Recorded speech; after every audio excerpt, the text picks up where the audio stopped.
What's abortion got to do with it? That's the topic on so many minds since the passage of the new abortion legislation in Texas. And that's why I'm proud to be here today with 3 leaders in the fight to protect women, children, and put an end at once and for all to domestic abuse around the world. Today's topic, meaningful solutions, the impact of restrictive abortion laws and what we can do about it. I'm thrilled that we're talking about this today. I'm Hope Katz-Gibbs, founder of the PR firm and publishing company Incandescent Inc., here to welcome you to part 3 of our 3-part series hosted by filmmaker Tracy Schott, producer and director of the award-winning documentary Finding Jen's Voice. Tracy is the founder of VoicesForChange.net, an international organization working to make a difference in women's lives. Also starring in this interview series is Kelsey McKay, an attorney and former assistant district attorney in Austin, Texas. She is one of the most recognized national experts on sexual and interpersonal violence, child abuse, and human trafficking.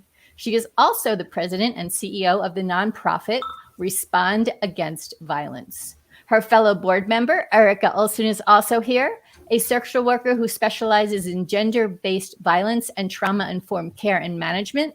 Erica will share her insights into the far-reaching consequences of the government controlling women's bodies. So I'm going to hand it over to you, Tracy. I'm looking forward to this amazing conversation and to these solutions. Thanks, Hope. We started this series a couple of weeks ago, shortly after Texas passed SB8, and now we're just learning that they've just passed SB4, which just kind of makes things even a little more difficult for women who may have an unwanted, unplanned, unsafe child on the way, pregnancy. So today we're going to, we've spent the last couple of weeks really talking about the law. We really unpacked the last time what reproductive control is like and what that feels like for women individually, and the harms it can bring upon women and children individually. Today we're going to take a bigger picture look at things. We're going to look at kind of the long-term harm to Texas, to the society in general. And so let me bring everybody back on. And hang on. Hi, Tracy. Hey, guys. How are you? So thanks so much for joining. I'm really, I'm kind of terrified about this law, especially when you think about states kind of in wait for to see how it works out and whether or not they can duplicate it across the United States. What are some of the long-term consequences of a law? What do we picture from Texas in 5 years or 3 or 10? What happens to a state, a society that uses reproductive control in this way?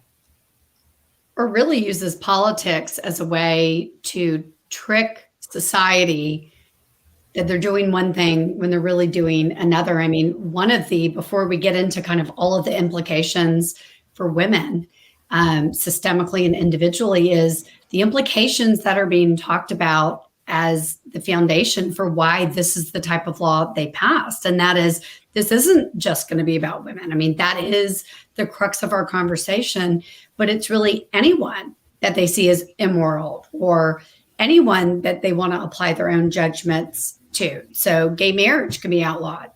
There are so many different implications for, I'm trying to think of the right word, but just moderating morality based on what is their belief or what might get them the votes. Because don't be tricked by these politicians. They don't care about these issues or these babies or these women. They care about staying in control. And that is like-minded with every abuser I've ever met.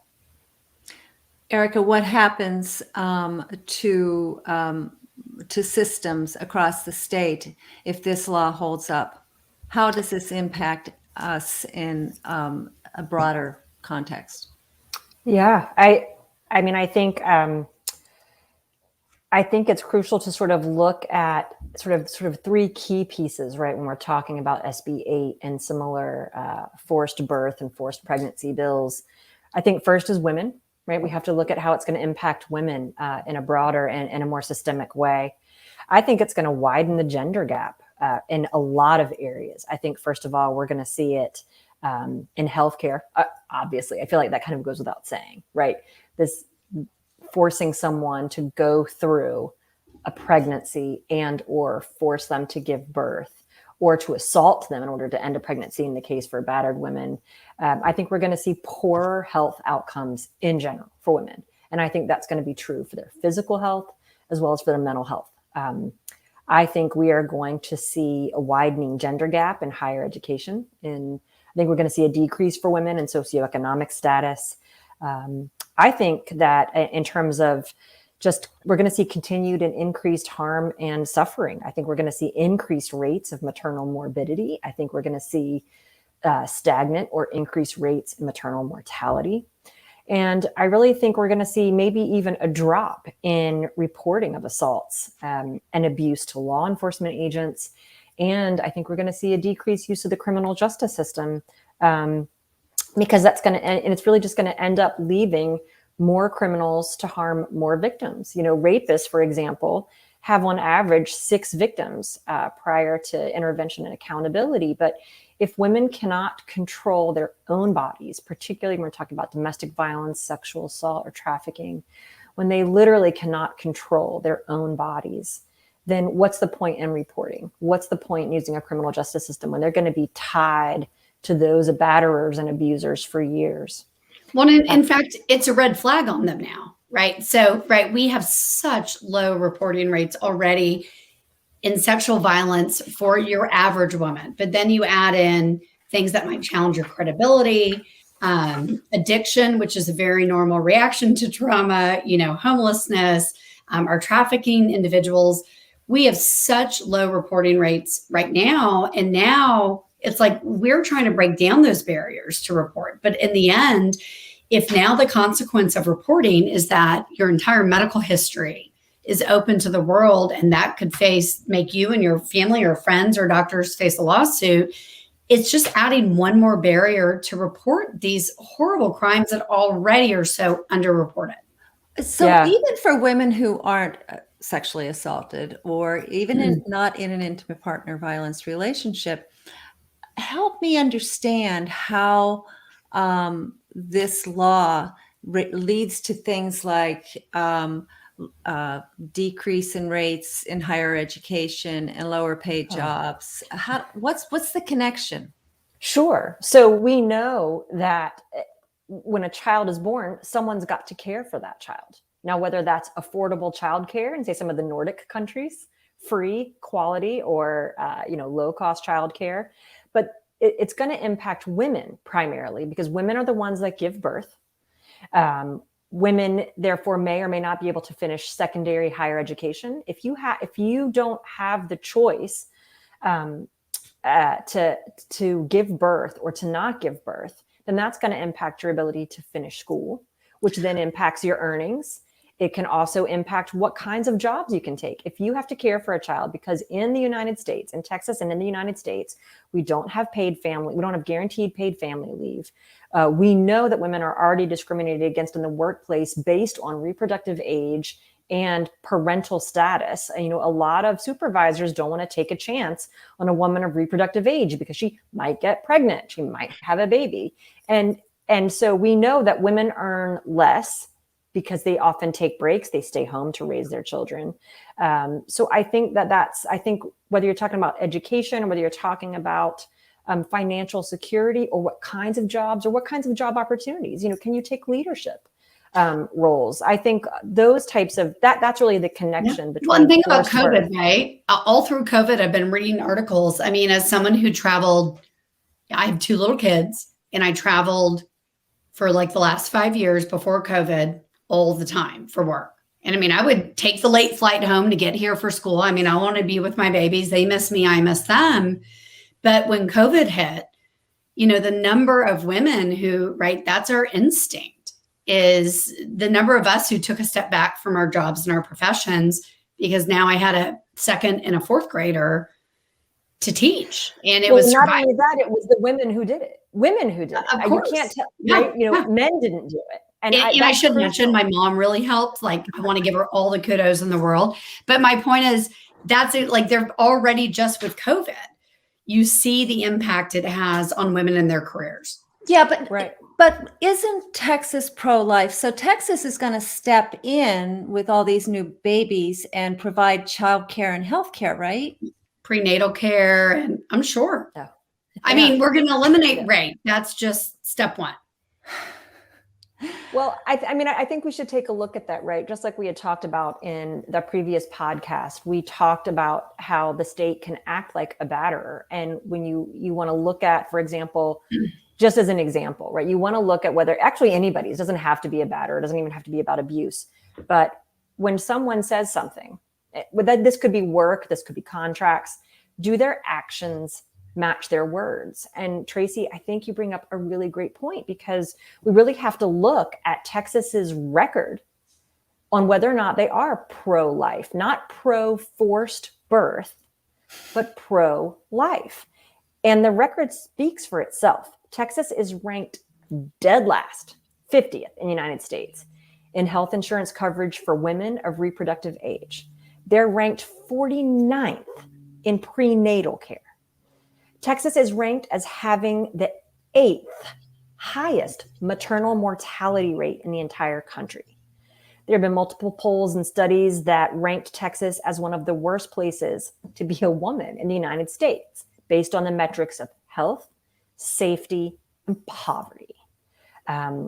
In terms of kids, right? Let's say we don't care about the women. Let's say if we're just pro-life about the children, right. Take a look at their record again, right? Texas ranks 45th out of all states on the key metrics of child well-being. That includes health, education, and poverty. And Kelsey might be able to give a little more info on this, I'm not sure, but there's a class action lawsuit. It was filed about 10 years ago, and I think some parts are still ongoing. But it was filed against the state of Texas because of horrific abuse, neglect, and trauma, and huge systemic failures within the foster system. So when we talk about women can just, quote unquote, give up their babies, Texas continues to fight measures that would, protect and care for the very women and children that they say that they value. And what can be so overwhelming is, I'm nodding along with Erica, is that, we need the world to understand these issues. We need our communities to understand them, because those of us who are boots on the ground every day, down dirty, in the mud, up till 2 a.m. on Zooms with moms. I got 3 calls yesterday from victims who got connected to me through a family friend. And it's kind of shifted to a model where I've had to tell them, like, you need to know what to be prepared for, how the detective might talk to you, how you're going to get minimized, how this is going to happen. And it's a society of gender bias. And it's, my entire life is training police officers, mostly in rural Texas, about gender bias. And that's not an easy feat, but it is a conversation that, if you have it correctly and you start having the conversation and you disarm them, because it's not about not hating men. Half my best friends are men, and they have the same conversation with me. But it is about understanding this isn't about gender in the sense that, like, men versus women. This is about equality. This is about, you're a good guy and you love me. My husband loves me. He loves my daughter. So you get that. But on a systemic level, how broken the system is and how it responds to gender-based crimes, how it judges women, how we don't want to talk about sex, much less abortion and these things, that's the conversation that we need to be having, because right now it's limited to, do you want to kill a baby or not? And we're being tricked by politicians who are, I'm sorry, but abusers, in the sense, in the analogy that abusers, all the time, when a woman would call the police on her abuser and he'd get arrested, how do you think that first phone call would go from jail? Oh, baby, I love you so much. And all these, and a lot of people have heard it referred to as the honeymoon phase. Like, but it's not a honeymoon. It's called, I didn't come up with the term, Erica, you might know who I can give this credit to, but it's manipulative kindness. Like, I'm no dummy. I want out of jail. I don't want to be held accountable because I'm an abuser. And so I'm going to use these nice things to trick you. And it's a tactic. Yeah, it's a tactic, but its ultimate end is to manipulate and coerce. Because it gives hope. That's right. So I also know that prior to him going to jail, he's been grooming her. Yeah. Right. So the grooming has been going on before the abuse started. And that's what allows us to blame her for it. Like, well, why did she keep going back? Why didn't she say no? Why, it's the victim blaming that is so ingrained in our criminal legal system, our family court system. Frankly, I think it's ingrained in our entire system, right, Kelsey? Like what you're talking about is really baked in systemic sexism, right? And we're not saying that individuals have an actual intent. Certainly some do in the cases that you see and I do. But what we're really talking about, Tracy, when you asked about what sort of the big picture impact, we're talking about systemic sexism that just has this de facto impact that's disproportionate on women, but it also impacts children. So getting back to, just for a moment, who else does it impact? If there are those folks that are listening out there that are like, well, this law isn't meant to be about the health of the woman. This law is meant to be about the well-being of the child. Let's take a look at what a law like SB8 or now SB4, what does that do? So when you force births, when you force unintended, unwanted pregnancies to happen, we know what happens. You can go, the social science is clear on this, and we don't have enough time for me to articulate every study. But what we know is that we see when there are forced births in a state or a nation, you see an increase in neglect, an increase in abuse. Actually, if you go earlier, I believe you, Tracy, identified, you have short-term health, right? You have preterm issues, growth, development. But then for the children, you have increased neglect. We're going to see increased abuse. We're also going to see an increase in ACEs, which is adverse childhood experiences, because people who are forced to give birth and then have their own resulting problems from that may, as Kelsey said, turn to substance abuse, or they may have mental health issues that prevent them from being the kind of parent that they want to be. So we know what ACEs lead to. And they may be in an abusive relationship that forced that pregnancy to begin with. And then we know that abusers in domestic violence abuse children. That's exactly right. And that's where it increases the abuse for that group. But it increases it for children across the board, because it also increases and perpetuates intergenerational abuse, meaning or poverty or socioeconomic, poor socioeconomic outcomes. We know that each of these things impacts children when they don't have supportive, healthy parents. And then I think the last impact that we're really going to see, not only across Texas, but in all the other states that are going to have a law like this, is the real brain drain, as well as care shortages, right? I think we're going to see a brain drain in terms of institutional knowledge in our medical schools about reproductive health care. I think we're going to see doctors and nurses and med and nursing students leave. I think they're not going to come to your prestigious medical school or your universities for pre-med. So states are going to lose out on that. And I think we're going to have a shortage of reproductive health care, or even OBGYN in general, healthcare practitioners. And we know what that looks like in Texas. Imagine what insurance is going to do right now. Like, imagine what medical malpractice liability insurance for doctors is about to do. And we're going to lose them. Exactly. And so we're going to lose them, just like we had to ship in 2,500 healthcare practitioners during COVID. We know what happens when there's a shortage of care. People get sicker and they die. And I think last, we've got a loss of talent and economic investment, right? I mean, Salesforce in Texas is already paying its staff if they want to leave. I think other companies are very quietly considering their options about whether or not they're going to come to Texas. And so I think states are going to lose talent. I think they're going to lose economic investment and opportunities. And you know what? Women aren't going to want to get pregnant if they can't make decisions about their pregnancy. So I predict— or men have sex with you. Like, I think that's our hook. I hate to make it that minimal, but like, if in the end You just don't get to have sex. It comes back on you. It's just like men, you see all the memes like, well, there's another man on that other end, right? But all the focus is on like it's on the woman. And that's what I see throughout the criminal justice system with any gendered based crime is that the blame comes back to the woman. Why were you I mean, literally in today's day and age in Austin, Texas, I still hear police officers say, well, why did you do that? Why were you drinking? I'm like, I mean, when, why were you wearing that? Why did you do this? And it's the victim blaming and these are supposed to be our most educated detectives in sex crimes, right?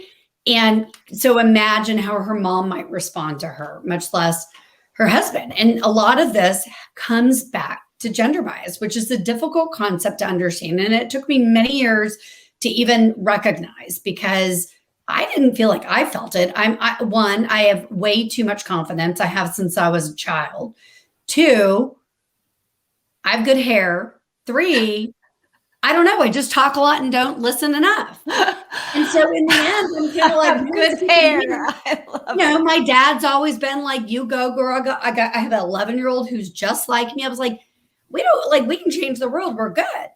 But it took a while for me to understand. And this is where, the conversation with Black Lives Matter and systemic racism was really helpful for me because it forced me to understand like, okay, I'm not racist.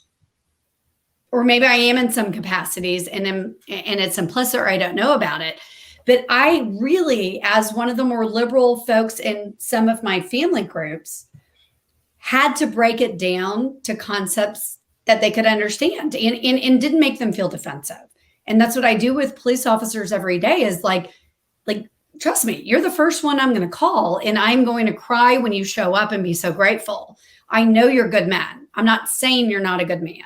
What I am saying is that when you walk into a house and a woman has been raped or beaten by her husband, you aren't who she wants to see in terms of a man. Like she needs support, validation, belief, hugs, all the things. And unfortunately, because in these gendered crimes, sexual assault, domestic violence, all of those, most of the officers responding are men and most of the victims are female. It's not an issue with being a man or a woman, but it is like you are literally the gender of her abuser and women feel fear differently. And so you have to approach it different. Well, And you're talking about breaking it down for police officers in working with victims. And then you were also talking about breaking it down for people to understand racism. So how do we break it down for people to understand gender bias? How do we get there? So it's interesting because Eric and I have spent hours and hours and hours unpacking every possible issue that we can. And it always comes back to the same thing. Like, I don't want it to be I guess it's helpful. It's this simple, but I don't want it to be. But every issue that comes up, whether it's police response, whether it's conviction rates in rape, whether it's how the system treats Simone Biles, whether it's, why did this law pass? Or why are there women incarcerated for killing every issue, I feel like that we address it all comes down to the same thing.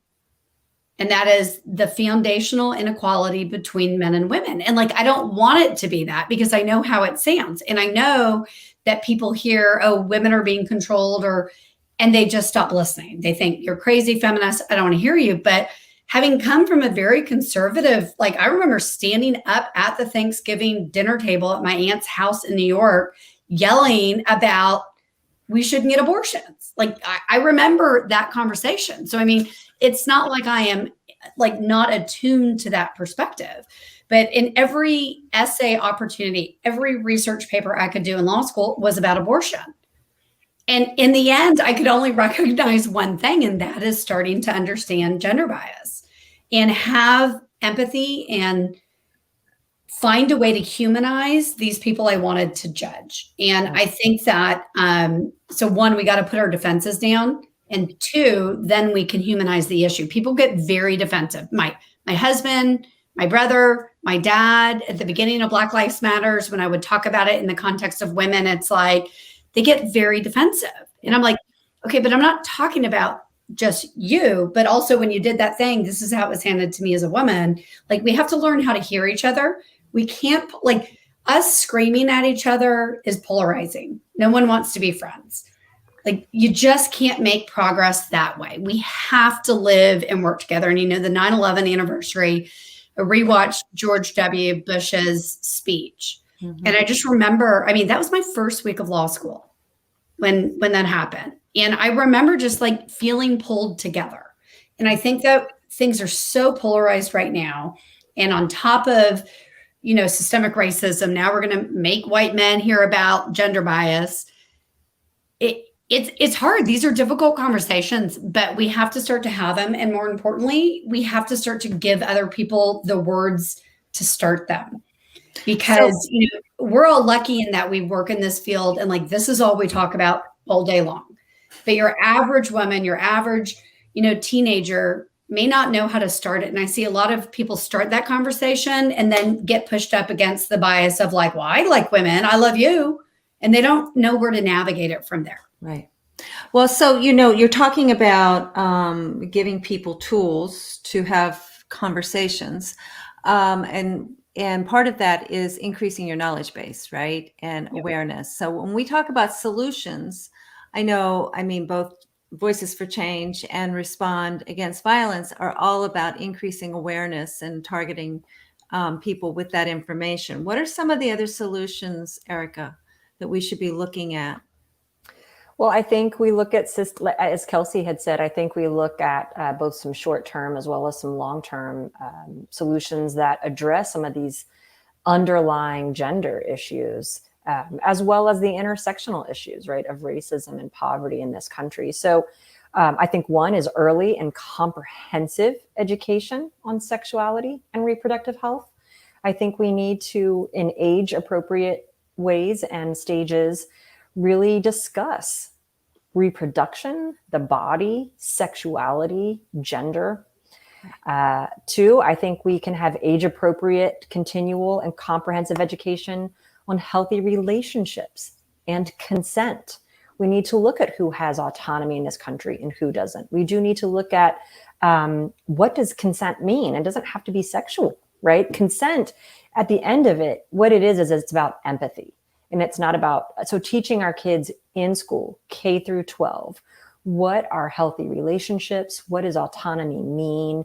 What does consent mean in terms of reducing unwanted pregnancies or pregnancies within a context of violence?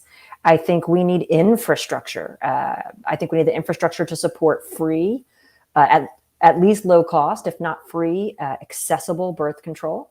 I think we need access to affordable health care for women and children, beyond CHIP, beyond, X number of months after birth or until they turn 2. I think we need quality, affordable childcare.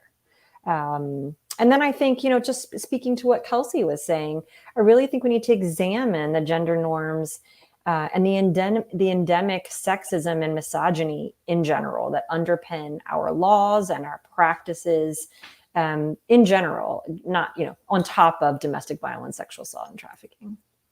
Right. It's not much, just a few things we have to do. Okay, I just have a few suggestions, Just a few. It can become quickly overwhelming for people. And that's why I want to emphasize, like, part of this is just about having a conversation and recognizing maybe what your own implicit biases are. I was so lucky as a prosecutor who knew nothing about domestic violence or gender-based crime at all. And that I had an advocate who was so overqualified, Margaret Bassett, for her job, that she'd done research, she was in the field. And so when I had a judgment about a victim, why did she do it? The jury's going to think this, or she taught me and she educated me. And that made me, once I got it, I was like, oh, okay. And I think that the resistance to just be human, we have to fight back against that, because whatever it is going on in our country right now, it's being driven by dehumanizing other people. Yeah. I don't care if you're Haitian, Afghan, white.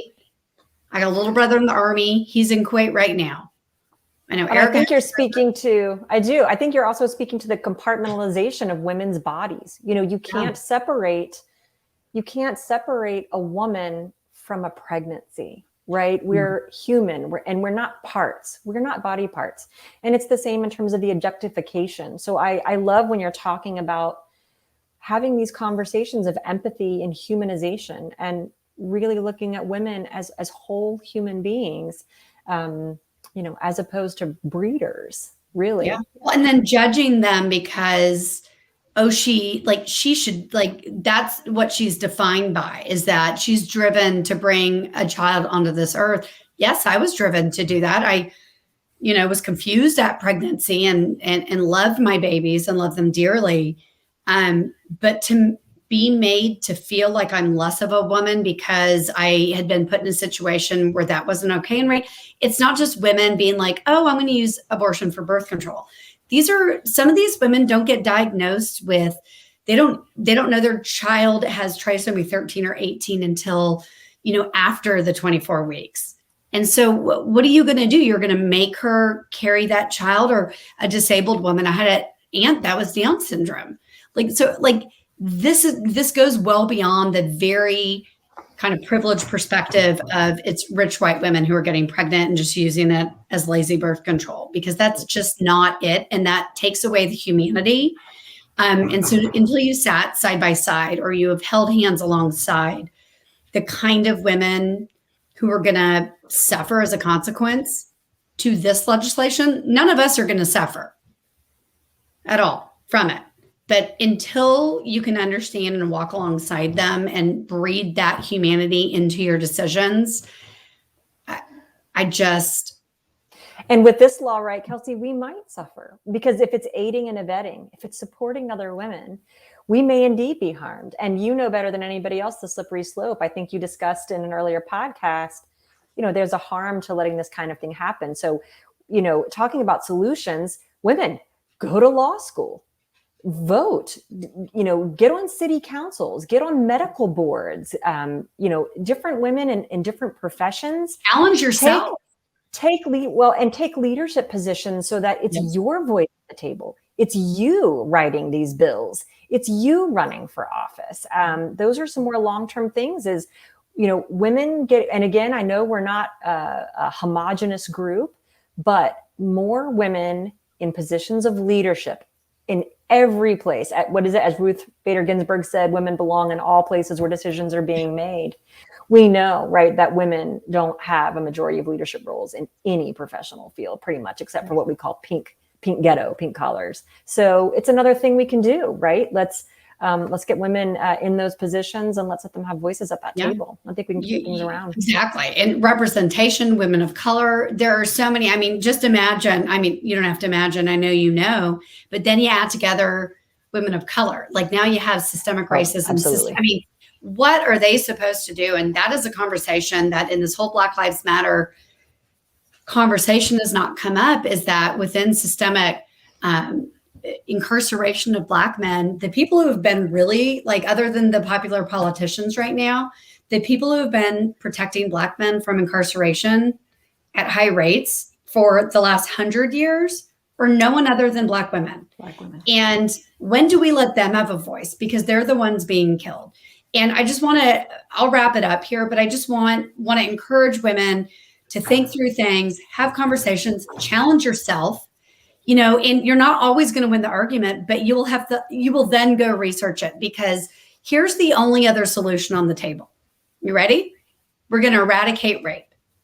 And I want to share with you, Governor Abbott, who lives in Austin, Texas, where I live. I would like to share with you the rape statistics and the accountability for those offenders in Austin, Texas, where he lives, right? We know that rape is the most underreported crime. And if you were to include in that, not just me being raped, but trafficked individuals, women who are out drinking, the ones who are going to be immediately blamed, it's much higher, but it is the most underreported crime. So we know that so few of them get reported that when they are, we really should pay attention, because it's an opportunity. Rape victims don't generally get raped 6 times unless they're in trafficking. A random person like myself. What we know, though, is that if we catch the offender who raped someone like me, we're going to save many other victims, because rape isn't just it's not just confusion, right? It really much is framed like, oh, men just got confused. She wasn't clear enough. But it's not that. And when you add on top of it, those that get reported is the bias and the myth that women make rape up. And the reality is the prevalence of false reporting in sexual assault is no different than every other crime. It's between 2 and 10%. And, I just had someone go get a sexual assault exam this morning. Like, no one wants to go through that. I see these women give their body, pictures of their vaginas, everything to their communities, because they think that's what you're supposed to do. Unfortunately, in Austin, even though we are a pretty progressive city, we have about 1,000 reported accusations of sexual assault annually. 1,000, that's reported, right? And then if you look at the numbers, how many of those cases made it from law enforcement to the prosecutor's office, right? So someone reported it. They primarily get a SANE exam if it gets this far. From those 1,000 cases, only about 620 get referred to the DA's office. And what that means is the detective might call the DA and say, we'll accept this case. You reported it. Here's the evidence. So about 62% of the ones where a report was open actually get sent to the DA's office. Now, when they get sent to the DA's office, the DA gets to make a decision, are we going to go forward and prosecute this or not? So of those 625 cases, what we saw over the course of 4 years in Austin was that of those 625, 79 got accepted for prosecution.